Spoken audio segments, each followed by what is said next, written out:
Hi, so I have been a clinical exercise physiologist within the healthcare, either in a clinical setting or a home-based business that I've had myself now for about 3 decades. And again, my focus has been on patients with pulmonary or cardiac issues. And the home base usually starts with patients that are more on the elderly side or geriatric. I usually pick them up from knee, hip, low back issues, knee replacement to try to get them to what we call functional level of activities of daily living or be able to be independent in their units.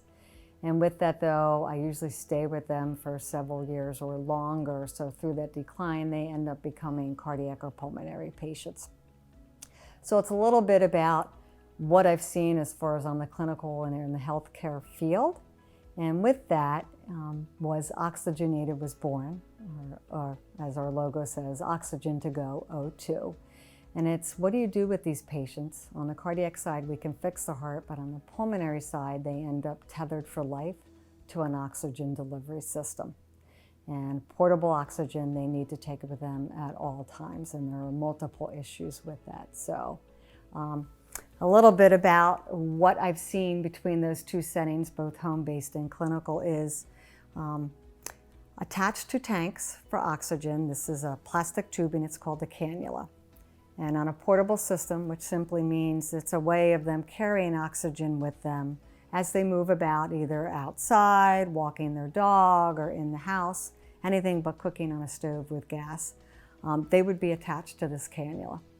And on the portable system, it's about 7 to 14 feet long. This is a 7-foot tubing. And it goes into the nostrils here. And you'll see it flips over the ears, and then this slides up. And into its tank it goes. And this is one of our portable oxygen tanks. And this is called a D tank. The larger the tank, the farther up the alphabet we go. The next size up is an E.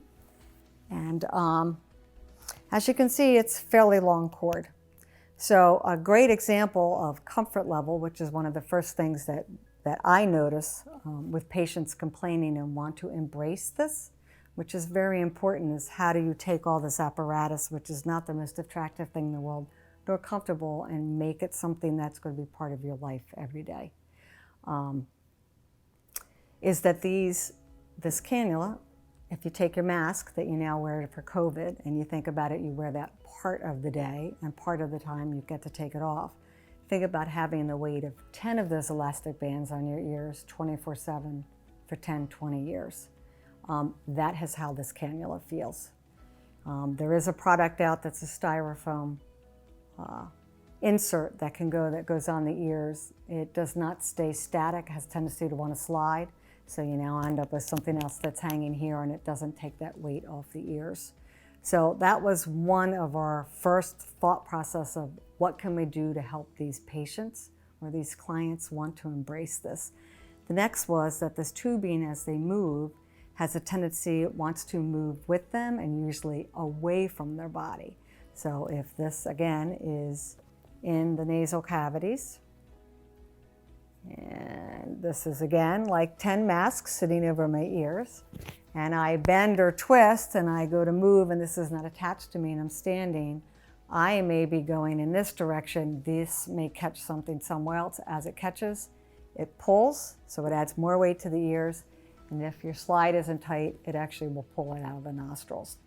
So clinically we see that all the time. The patients come in and their cannula is like this, and they're complaining that their shortness of breath on a scale of 1 to 10 is a 10, and it's because they're not getting any oxygen delivery. So again, embrace this. How can we make them want to use this? It is their lifeline for good health and being able to be productive and independent. And also, how do we make sure they're getting the correct prescription of oxygen delivered to their nose? So again, weighted ears, wants to move away from the body, pulls out of the nasal cavity. The third factor that has been an issue with this, I see it more in-home than I do clinically or used to clinically, is if it's 7 to 14 feet and they're moving with either this small tank or they're moving with a tank, the E tank, which is on a cart, this drags on the ground. and it becomes a major tripping hazard. And on top of tripping, it then double folds, where if you trip on it and you turn, you've now just weighted more weight on your ears and you've pulled it out of your nostrils again. So 3 big factors to try to figure out what to do to make this more effective. So one of the first products that we developed is our clip. Will come in several different colors, very light. These patients are on a lot of medications sometimes. They're elderly, they have arthritis, they have essential tremors. So it was important to make a product that was what I would call arthritis or hand issue friendly. So it has really large, easy, rubber-coated handles on it. The cannula, to make sure that it stays in place and it doesn't slide or crimp to stop oxygen flow. It has a U-clamp. And simply the cannula sits in that U-clamp. This clip then attaches to their clothing. It's an easy, quick clip. And it clamps on down. That way, as they move, it's in close. It takes the weight off their ears. I know that oxygen delivery is correct in the nasal cavity, so they're actually getting the correct prescription. It's user-friendly. It's great. It's a great little product. So we're hoping that it will help cover the 3 issues with the cannula, and then wanting to use it and making sure that they're getting, 1, the correct oxygen flow, 2, that it's not bothering their ears, and 3, that they don't have a tripping hazard. So we talk about the portable tanks, and this is part of a unit that goes along with the cannula. And one of the items with the cannula that was an issue was that it's 7 to 14 feet long and it's a tripping hazard. So we want to do something that, as these people are moving about, that issue is not one of our big risk factors that we worry about clinically or in-home. These wonderful tank gloves have a flap. Very easy to just take your cannula, coil it, get this in the vicinity, and we ended up using a magnet. Again, going back to essential tremors, hands that have arthritis. Visually, it's difficult. You've got cannula. In today's times, you've got mask on top of it. They need to just get it somewhere within the vicinity, and it's going to find itself and do a little kissing little motion there. So that takes away our tripping hazards with the cannulas. The other thing with these wonderful tanks, these have been around for over 50 years. There's a reason that they haven't changed, is because they work, they're indestructible. But they're not very pretty. They're very industrial. And again, for me, I am all about what can we come up with that helps these patients embrace this oxygen. It is a lifeline for them. It is their survival. It is for their thriving. So as the COPD Foundation that we recommend says, there is nothing that is a Ralph Lauren stylizer for these. So now the tank glove is our version of a Ralph Lauren clothing for these beautiful tanks. It comes in 3 different colors. We have a blue that has a breath on it, just kind of indicative of your breathing. We have something that's a little more on the feminine side. We have something that's more on the camo side, again for hunters. We still do have military people that have been exposed to some type of environmental issues. So this is a shout out to them and a thank you. And along with these gloves, not only do we have a place to store the cannula, we have a way to stylize, make their tanks a little more attractive to take out in public. We have a way for you to carry that tank very comfortably over your shoulder. So it's out of the way, easy, accessible, again, an oversized arthritic zipper. But the fabric is a neoprene-like fabric. The tanks are a little cold, they're a little hard to handle. This fabric gives a little bit of a sticking feel to it, tactile, so it makes it easier to pick them up, change them out. The other thing is, some of these patients may go through 2 tanks, they may go through 12 of these tanks a day. How do you stack them? How do you stack them in the back of your car in the rear wheel? Where they're not clanking, they're not making noises, you're not worried about there being some kind of issue. You put them in a tank glove, they stack really easily, they hold in that position, they don't rattle, and they're really easy then for you to pick up and change out.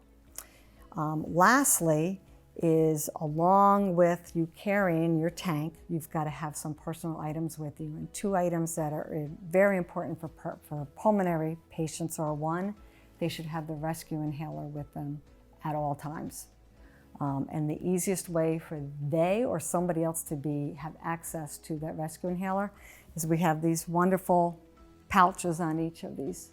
Rescue inhaler can slide in. The other thing is, we cannot live without our cell phones today. Your cell phone can go right in there. We were trying to think down the future how else these may be incorporated in people's lives.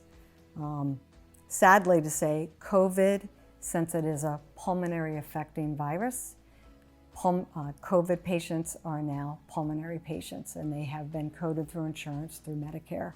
We are now seeing them clinically in our rehab program. We are now picking up patients in home.